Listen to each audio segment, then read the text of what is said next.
जब मैं आपके सम्मुख प्रस्तुत हुई थी 5 जनवरी को, तब कांग्रेस के नेतृत्व में प्रधानमंत्री की असुरक्षा को लेकर, सिक्योरिटी ब्रीच को लेकर जश्न का माहौल था।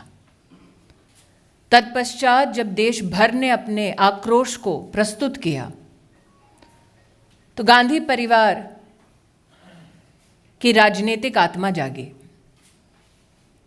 आज जो आपने श्रीमती वाड्रा के संदर्भ में मुझसे प्रश्न किया है,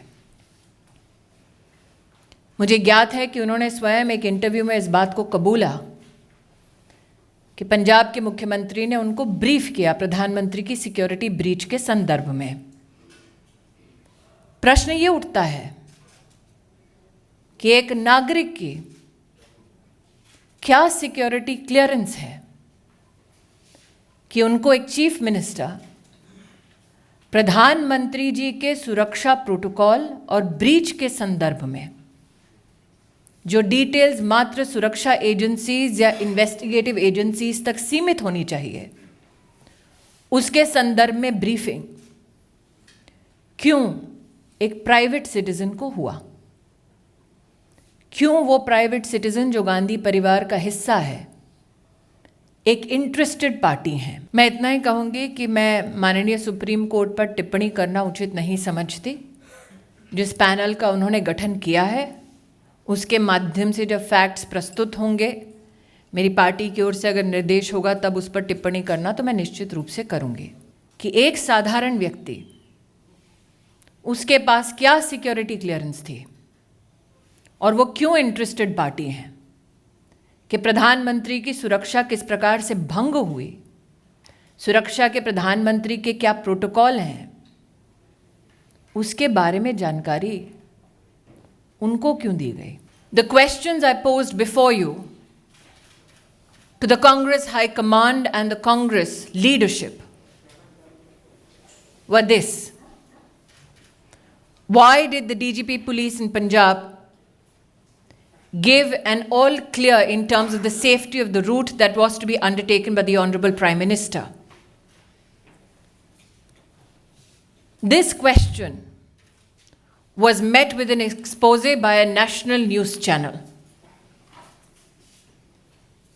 What is extremely disconcerting is that Punjab police officials in this news report have highlighted how they continuously engaged with the Congress government and administration in Punjab to bring to light the threat to the security of the Honorable Prime Minister and his route. The question that begets this expose is who in the Punjab Congress-led government continued to deliberately ignore these threats to the Prime Minister's security. Today, I am joined with and by Shri Anil Baluni to reiterate those very questions to the Congress High Command. Why were security measures which are protocoled for the Honorable Prime Minister deliberately breached due to the active connivance of the Congress-led government in Punjab? Who sought to benefit in the Congress party from the breach of the Prime Minister's security? Punjab के अंदर हमारे देश के प्रधानमंत्री श्री नरेंद्र मोदी जी की सुरक्षा में जो इतनी बड़ी चूक हुई है और इतनी बड़ी लापरवाही कांग्रेस के इशारे पर, वहाँ की सरकार की जिम्मेदारी थी प्रधानमंत्री जी की सुरक्षा की। और जब पहले से ये तय था कि सड़क मार्ग से उनको जाना है, हमेशा ही सड़क मार्ग में वैकल्पिक रास्ते भी होते हैं। और मैं ये समझता हूँ कि जो पंजाब के अंदर हुआ है वो कांग्रेस ने अपने इरादों को जाहिर किया है, अपनी ओछी मानसिकता को जाहिर किया दोबारा से एक बार।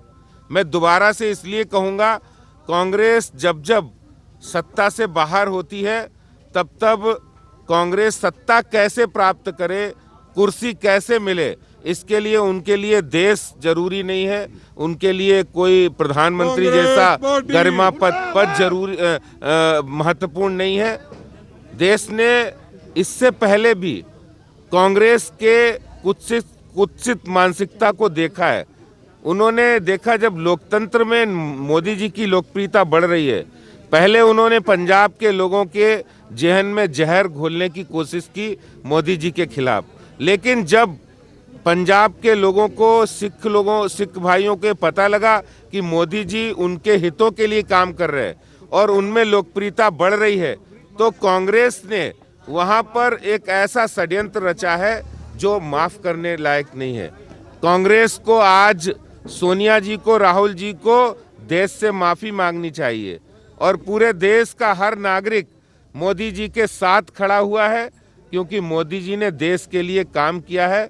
वो 24 घंटे में 18 घंटे देश की सेवा करते हैं, देश के लिए काम करते हैं और कांग्रेस को सिर्फ सीट चाहिए, इसके लिए वो किसी की भी हत्या करा सकते हैं। और प्रधानमंत्री जी की हत्या का षड्यंत्र उन्होंने जो रचा था, जो उन्होंने उनके जीवन के साथ खिलवाड़ किया, पंजाब का वहाँ पर इतनी बड़ी रैली होने वाली थी, इतनी बड़ी संख्या में वहाँ पर लोग आने वाले थे और कांग्रेस के सोनिया जी और राहुल जी को इतना वक्त नहीं, अभी वो इतना गलत काम हुआ, उन्होंने माफी मांगे देश के साथ। कांग्रेस तो ट्वीट कर रही है कि वहाँ पर भीड़ नहीं आई, इसलिए प्रधानमंत्री नौटंकी करके वापस चले गए। देखिए, अगर भीड़ नहीं आई तो उन्हीं के इंटेलिजेंस रिपोर्ट बता रही है कि 1 लाख से ज़्यादा लोग आने वाले थे।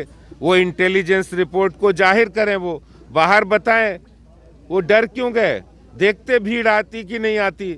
आखिर प्रधानमंत्री 45,000 करोड़ का पैकेज लेके गए, वहाँ पर जाकर उन्हें पंजाब के लोगों को संबोधित करना था और लोकप्रियता उनकी इतनी बड़ी, उस लोकप्रियता के डर के कारण। अरे हिम्मत है तो आप लोकतंत्र में आमना सामना जनता के वोटों से होता है, लोकप्रियता से होता है, ना कि आप ऐसे षड्यंत्र रचेंगे।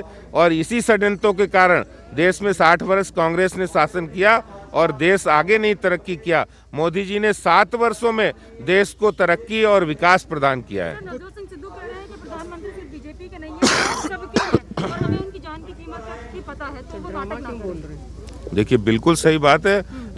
देश के प्रधानमंत्री हैं और देश के प्रधानमंत्री की चिंता एक सरकार को होनी चाहिए। और जिस तरह से पंजाब सरकार के ऊपर जो रिमोट कंट्रोल पर कांग्रेस के नेता बैठे हैं, उन्होंने जिस तरह से वहां एक्ट किया है, वो माफ करने लायक नहीं है। आदेश जी, एक बात जानना चाहता हूं आपसे कि पता ये चला सूत्रों से कि कांग्रेस के कार्यकर्ताओं ने भारतीय जनता पार्टी के लोगों की गाड़ियाँ रुकी हैं और बसें रुकी हैं, उनके साथ तोड़फोड़ की है, कि ऐसा आपके संज्ञान में आया? जो रैली में सबने देखा है वहां पर किस तरह से रैलियों में जाने के लिए पंजाब के, कांग्रेस छोड़ो, पंजाब की पुलिस ने कांग्रेस कार्यकर्ताओं की तरह काम किया है और वहां रोकने का काम किया है बीजेपी के कार्यकर्ताओं को।